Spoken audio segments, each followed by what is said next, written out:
Lors de l'enterrement de ma belle-mère a déclaré en souriant, « Cette maison sera héritée par mon fils. Mon fils héritera de cette maison. » En réfléchissant à la chambre à prendre, elle a remarqué, « Je me demande si je ne devrais pas choisir celle-ci. Je me demande si je ne devrais pas choisir celle-ci. » Poliment, je l'ai corrigée en déclarant, « En fait, c'est moi qui hérite de cette maison. » Sans se déconcerter, elle a rétorqué, « Je sais. Je sais. Mais n'est-il pas vrai que les biens d'une femme appartiennent à son mari?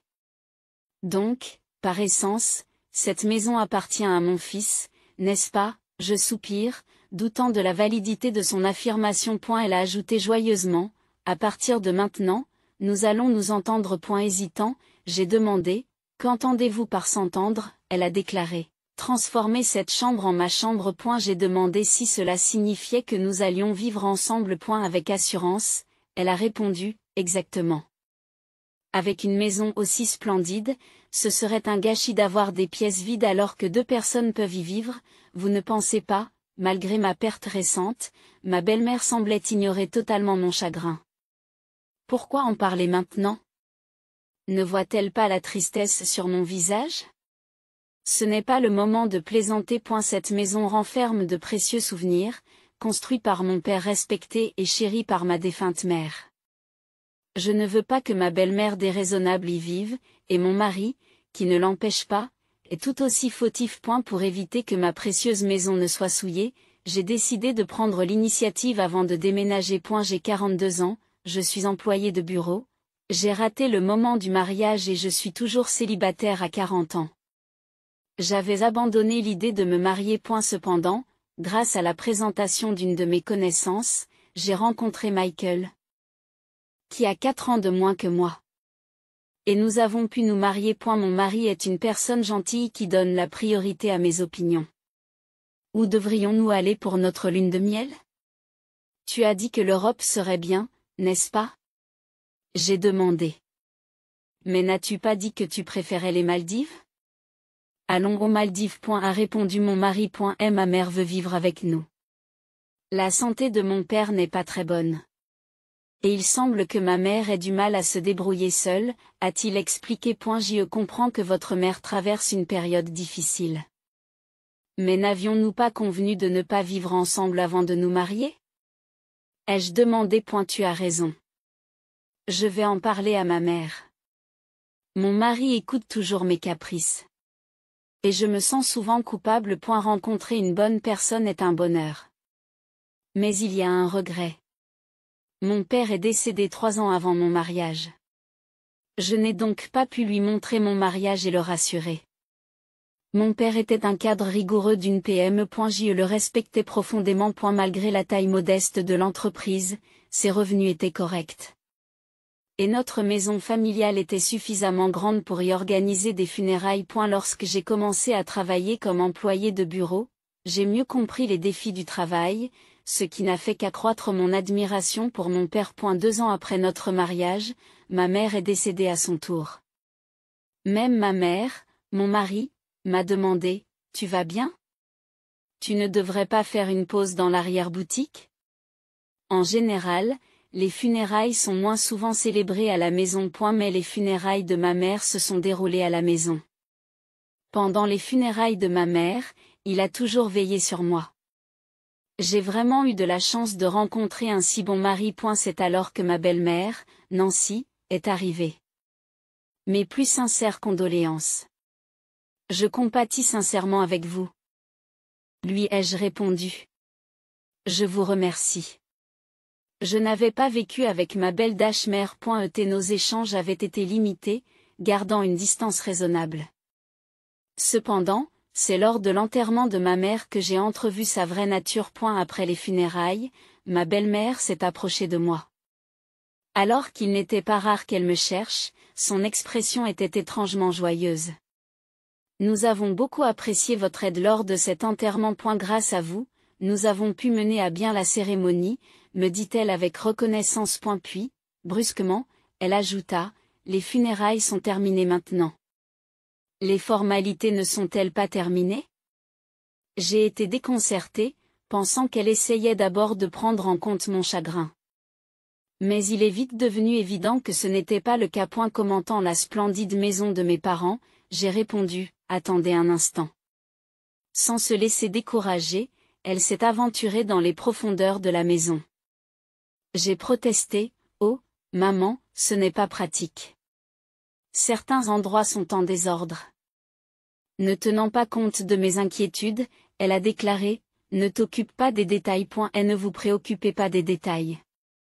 Le plus important, c'est que mon fils héritera de cette maison. Je me demande si je dois prendre cette chambre. Hésitant, j'ai tenté de clarifier la situation. Maman, en fait, c'est moi. C'est moi qui hérite de cette maison. En souriant, elle m'a répondu, je sais que tes parents n'ont pas eu d'autres enfants, n'est-ce pas? Et les biens d'une femme ne sont-ils pas ceux de son mari, par conséquent, cette maison appartient à mon fils, n'est-ce pas? J'ai soupiré, doutant de la validité de son affirmation. D'un ton enjoué, elle a ajouté, à partir de maintenant, nous allons nous entendre.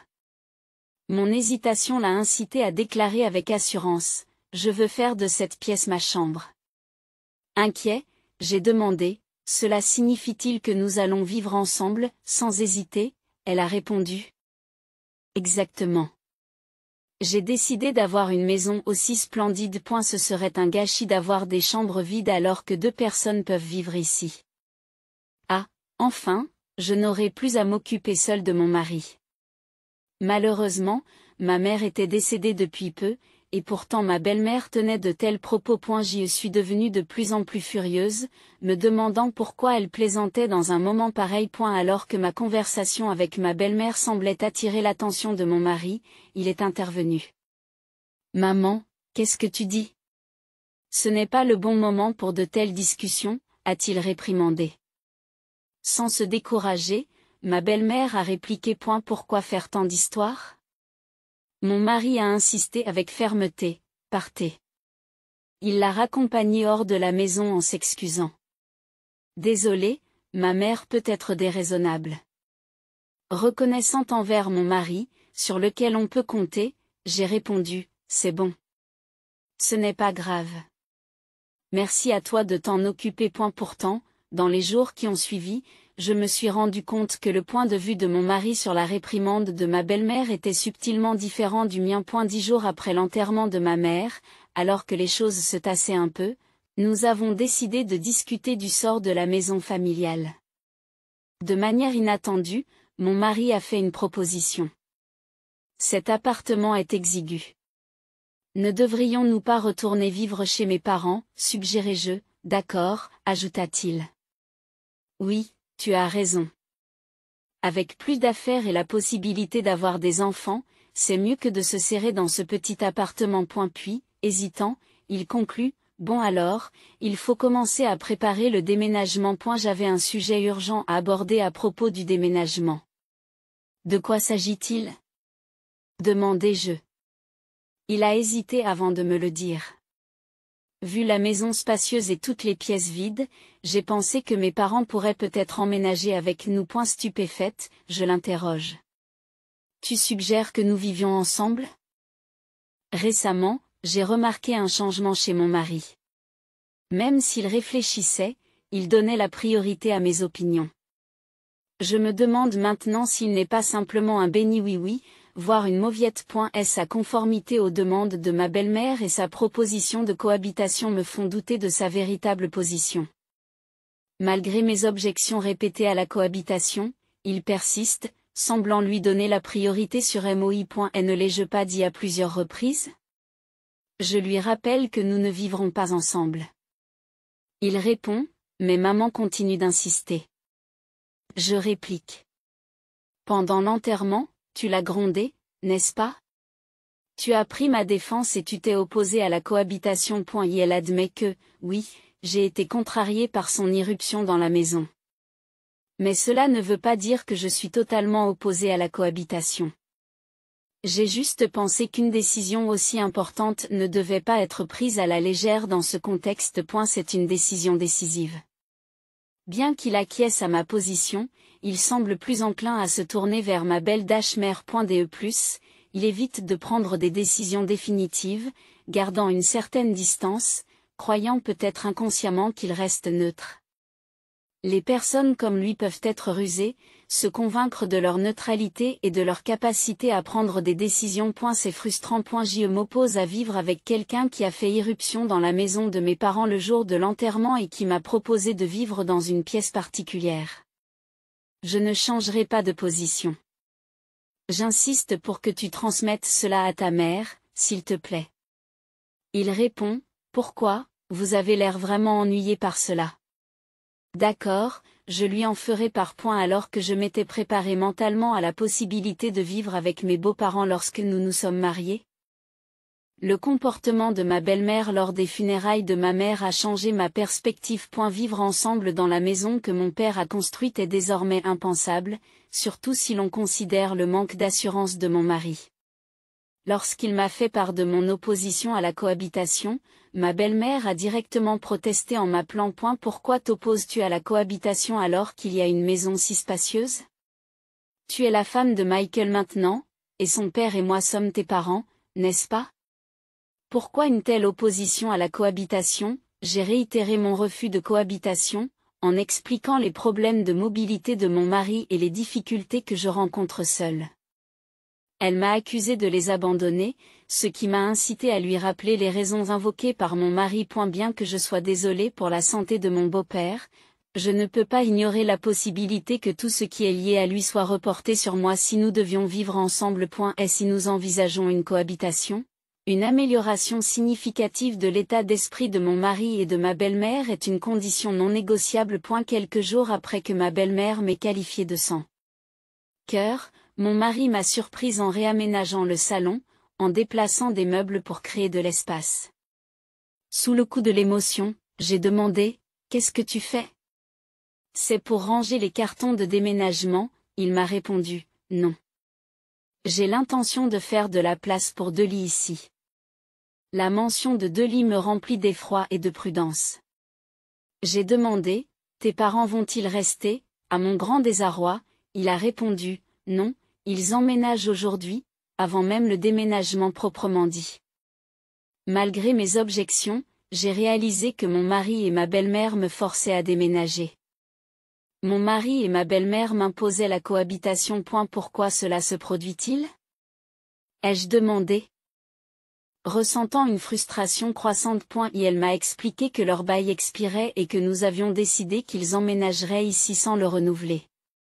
On sera à l'étroit à 4, mais on va bientôt déménager, n'est-ce pas? Il faut faire avec pour un petit moment. Désemparé, j'ai répété que ce n'était pas ce que je voulais dire. Pourquoi la cohabitation est-elle encore à l'ordre du jour?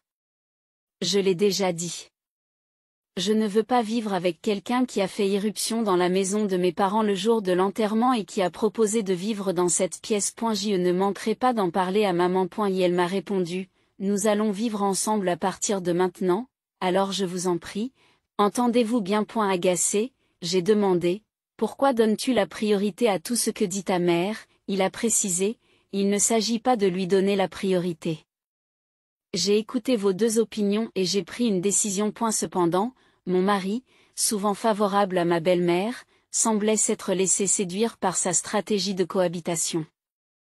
Sans le savoir, il s'est laissé influencer par elle et a cru qu'il avait un jugement indépendant. J'avais l'habitude de le voir comme quelqu'un de gentil, mais lorsqu'il a été associé à ma belle-mère, il est devenu pénible, me forçant à cohabiter avec ma belle-famille. Alors que nous accueillions mes beaux-parents dans notre appartement exigu, ma belle-mère a commencé à se plaindre des conditions de vie. M'excusant de l'arrivée de 2 personnes âgées pour la 7e fois, je leur ai assuré que nous allions tenir jusqu'au déménagement. Cependant, mon beau-père, Tony, semblait poli, et il semblait qu'il ne poserait pas de problème. Mais des signes subtils indiquaient qu'il suivait l'exemple de ma belle-mère, devenant un autre béni oui. Quelques jours plus tard, ma belle-mère a demandé à faire une course pour acheter un patch médicamenteux. Frustrée, je me suis demandé pourquoi elle prenait des décisions sans se soucier de la qualité de ses soins. Je me suis demandé pourquoi elle prenait des décisions sans m'impliquer dans la conversation. Même si ce n'était qu'un incident mineur, il soulevait des inquiétudes quant à d'éventuelles impositions futures. Vivre ensemble ne semblait pas viable. Alors que mes beaux-parents se préparaient à déménager chez mes parents, j'ai décidé de prendre des mesures préventives. Alors que ma belle-mère se montrait enthousiaste à l'idée d'emménager dans une maison spacieuse, j'ai entamé des préparatifs en coulisses, déterminé à protéger la maison de mes parents. Après une dizaine de jours sans histoire, j'ai fait part de ma décision de renoncer à mon héritage. En remettant l'approbation officielle du tribunal, j'ai expliqué que cette maison avait une immense valeur sentimentale. Je ne pouvais pas supporter l'idée que tu y habites, j'ai donc décidé de la laisser partir, en la conservant comme un beau souvenir dans mon cœur. Ma belle-mère a grondé. Quelle folie t'as pris?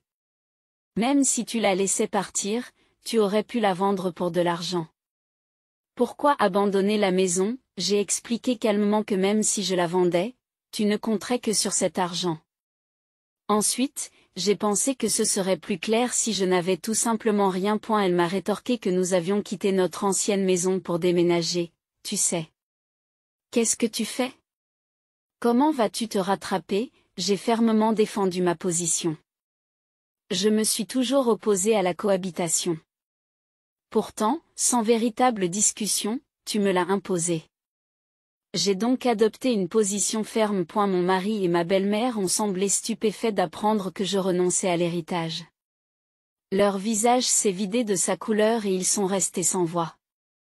Ils ont perdu leur force. Mon beau-père avait l'air déconcerté en les observant tous les deux. Mais je n'allais pas me laisser abattre. Michael. Je continue. J'ai pensé à divorcer. Qu'en penses-tu, mon mari balbutie. Ah. Le divorce. Ma belle-mère intervient à son tour. Michael, tu devrais divorcer immédiatement de cette femme ridicule. Je m'attendais à ce qu'elle demande immédiatement le divorce, car je voulais savoir si mon mari était capable de prendre une décision indépendante à ce moment critique. Maman, a marmonné mon mari. Sa réponse n'était pas encore connue, mais ma détermination à procéder au divorce s'était renforcée. Très bien. Le divorce est la seule option, a déclaré ma belle-mère. Mon beau-père s'est interposé. Michael, il n'y a rien à faire. Ta mère insiste. Soupirant, mon mari a dit, eh bien, tu as l'air de vouloir divorcer. Eh bien, vous semblez vouloir divorcer vous aussi. Et c'est peut-être mieux ainsi. Même dans les décisions importantes, mon mari et mon beau-père sont restés des bénis oui-oui pour ma belle-mère. Et maintenant, les paroles de mon mari donnaient l'impression qu'il avait changé d'avis pour mon bien. Très bien, ai-je déclaré. Procédons au divorce. Je partirai avec un minimum d'affaires. J'ai passé la nuit dans un hôtel bon marché. Des affaires urgentes m'attendaient le lendemain. J'ai donc pris une demi-journée de congé et je suis retourné au tribunal. Quelques jours plus tard, ma belle-mère m'a appelé, exigeant des réponses. Qu'est-ce qui se passe? Il semble que cette maison soit en train de devenir la vôtre. Pourquoi ces 7 coups de colère? Ah, tu l'as appris par la procédure de partage de la succession. Oui, cette maison m'appartient. Vous avez falsifié des documents et vous nous avez trompés, répondis-je calmement. Pourquoi aurais-je falsifié des documents destinés à être présentés au tribunal?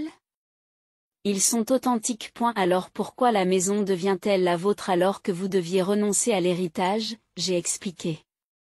Eh bien, juste après cela, j'ai rapidement retiré la demande. Renoncer à un héritage est difficile une fois qu'il est accepté. Cependant, il faut environ un mois pour que la demande de renonciation soit acceptée et elle peut être retirée à tout moment. Les documents que j'ai montrés à mes beaux-parents ne concernaient pas l'acceptation.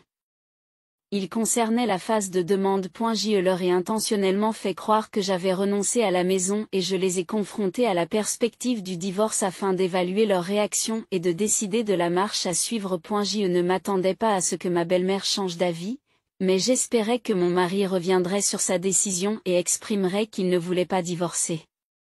S'il disait qu'il ne voulait pas divorcer, j'avais l'intention d'y repenser et d'expliquer plus tard ce qu'il en était de la maison. Cependant, la maison devient vraiment la vôtre puisqu'elle a été acquise avant le divorce. Elle est soumise au partage des biens, n'est-ce pas?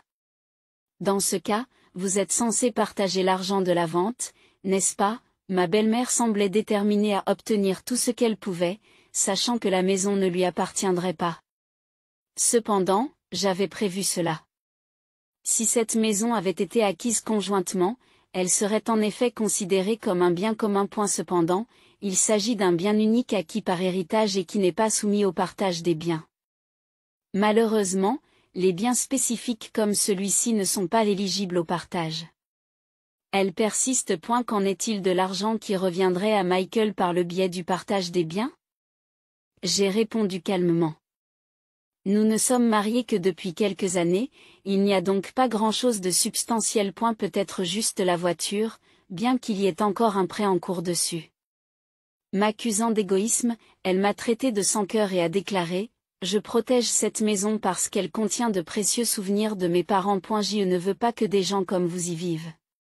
Si vous avez d'autres plaintes à formuler, veuillez passer par un avocat. Après l'appel de ma belle-mère, la procédure de divorce s'est déroulée sans heurts.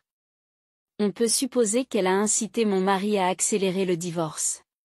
Quoi qu'il en soit, le divorce a été prononcé et j'ai été libérée du fardeau des relations avec ma belle famille. J'ai ressenti un sentiment de soulagement, comme si j'avais réussi à protéger la maison de mon père. Après mon déménagement, mes anciens beaux-parents ont passé du temps dans l'appartement où mon ex-mari et moi vivions. Malgré la présence d'une personne en moins, ils se sont sentis à l'étroit dans ce petit espace. Mon ancienne belle-mère a exploré de nouvelles options de logement, mais leur âge a posé des problèmes pour passer les tests de sélection des demandes de location.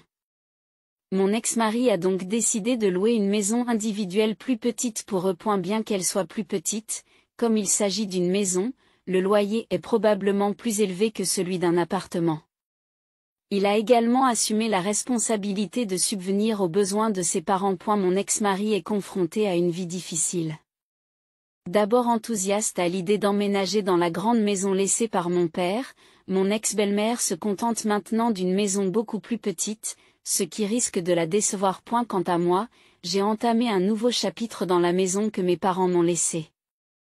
Elle dégage de la chaleur comme si mes parents étaient toujours présents. Et si vous avez aimé cette histoire, pensez à vous abonner à la chaîne. À la prochaine fois.